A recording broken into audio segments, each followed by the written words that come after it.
Huh?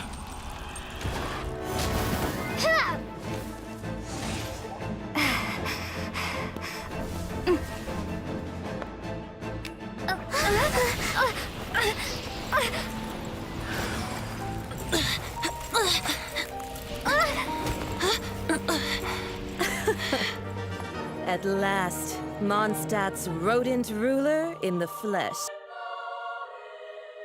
Scurrying through the streets looking for leftovers? Mondstadt calls this a god? Resident rodent beats invasive vermin. Don't you dare speak back to me, insolent bard. Absentee Archon of Mondstadt. How impotent you've become. That smirky wear looks out of place. Did you steal it from your master's face? Should have held your tongue.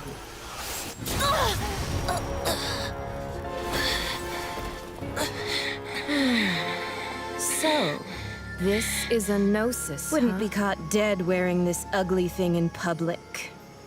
Beauty is a waste when the beholder has no taste.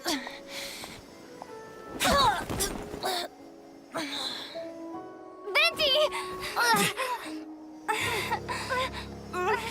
Well, we have what we came here for. Come, before our dear Favonian friends arrive. Leave nothing for them to find.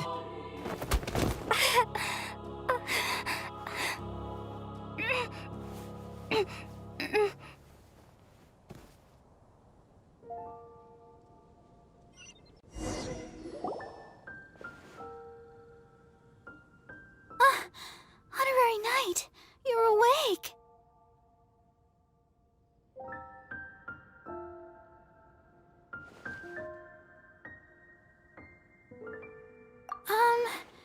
I wouldn't say he's all right, exactly. I found you lying unconscious outside the cathedral and used my elemental powers to heal you. That bard awakened first, but strangely, my healing powers had almost no effect on him. This is the first time I've encountered such a patient, but he just said, "It's completely normal," and then got up and left the cathedral. He left? Already? Where'd he go? The symbol of Mondstadt's hero. That's what he said. I wanted to stop him, but Jean, I mean, Master Jean, said to let him leave. How strange. Paimon remembers Venti healing under that tree before. It's probably due to the connection between Windrise and the Animal Archon. Master Jean has figured it out as well, but we can't tell Barbara. The wind amongst the branches is good. I love the way it... I said the exact same thing last time. Why do I only say these things when I'm down on my luck? So you noticed. This isn't something I'm meant to discuss with ordinary people. But I suppose I can let you in on the secret. As you know, visions are external magical foci that only a small minority of people possess. They use these visions to channel elemental power. In truth, every wielder of a vision is one who can attain godhood and ascend to Celestia. We call such people allogenes. Allogenes? Paimon's never heard of them before. That's because this is a secret that only Archons are privy to. We don't need primitive tools like visions. Instead, each Archon has an internal magical focus that resonates directly with Celestia itself, known as a Gnosis. It's just a glowing glass ball I carry around to avoid suspicion. So who was that nasty woman who sent Paimon flying and stole your Gnosis? Her name is Signora, number 8 of the Harbingers.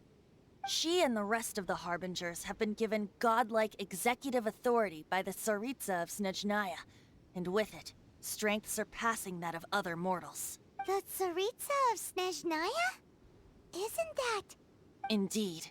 She is one of the 7, the Tsaritsa who reigns from her winter palace, and the one person that the Fatui Harbingers all answer to. The seven don't always get along well, but still. I never thought that she would plot to steal another Archon's Gnosis. How should I put this? 500 years ago, I knew her well. But I can't say the same is true now. You see, a certain catastrophe happened 500 years ago, and after that, she cut off all ties with me. But we can save discussion of the Cryo Archon and the Fatui for another day. If you seek the rest of the seven, many difficulties lie ahead of you still. You should head for Mondstadt's neighboring nation of Liyue. The Geo-Archon who reigns there, unlike me, administrates his entire region personally. He only descends once every year to give his divine predictions, which set the direction for Liyue for the rest of that year. Even so, it sounds like he works much harder than a certain someone. In any case, this year's Rite of Descension is soon to begin. If you miss it, you'll just have to wait another year. What? Oh, why didn't you tell us before? Well, then bye! We're going! One moment, Windborn Outlander.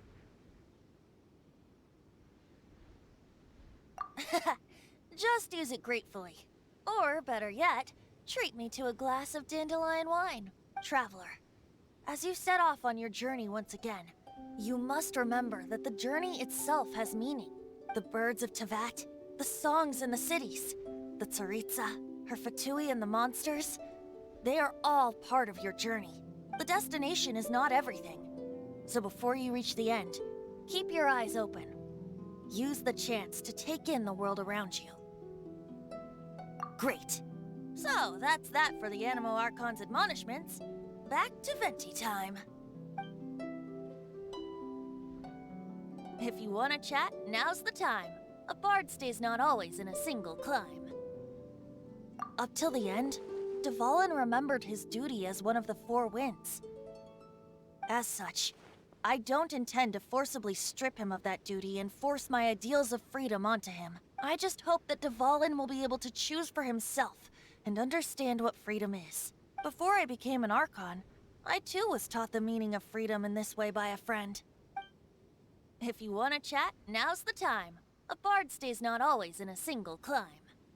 Kaya shared some new intelligence, you say? Oh, I see. So, the Abyss Order has a princess who orchestrated the plan to corrupt Dvalin? They were probably trying to turn Dvalin into a weapon of war for the Abyss. But that said, I have never heard of any such prince of the Abyss Order. I think so too. Apparently. But how does a princess come out of nowhere and take command over the entire Abyss Order? If you want to chat, now's the time. A bard stays not always in a single climb. That Fatui lady didn't hang around, did she? She just grabbed your Gnosis and left?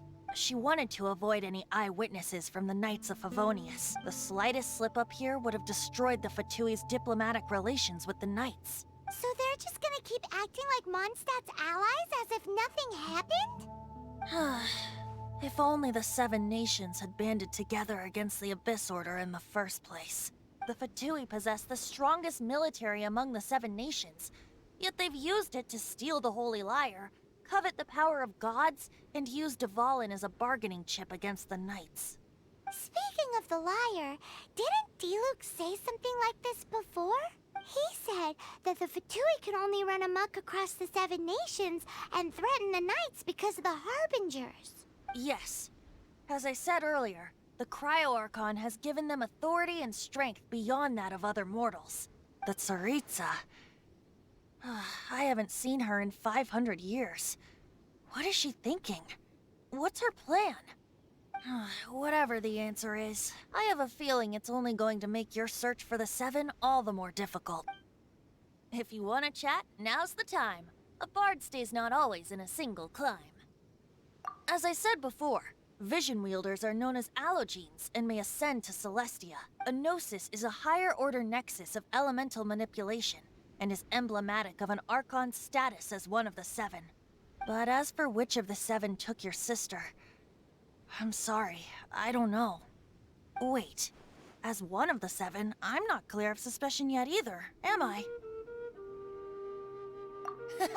We're a great team indeed. Say, once you find your sister, how would you like to become one of the new 4 winds? You don't seem too into it. Hey, Tone-Deaf Bard! If being one of the 4 winds means free food, you can consider Paimon. If you want to chat, now's the time. A bard stays not always in a single climb. Well then, best be off to Liyue. If the dissension ritual you failed to tally, then another year you must dally.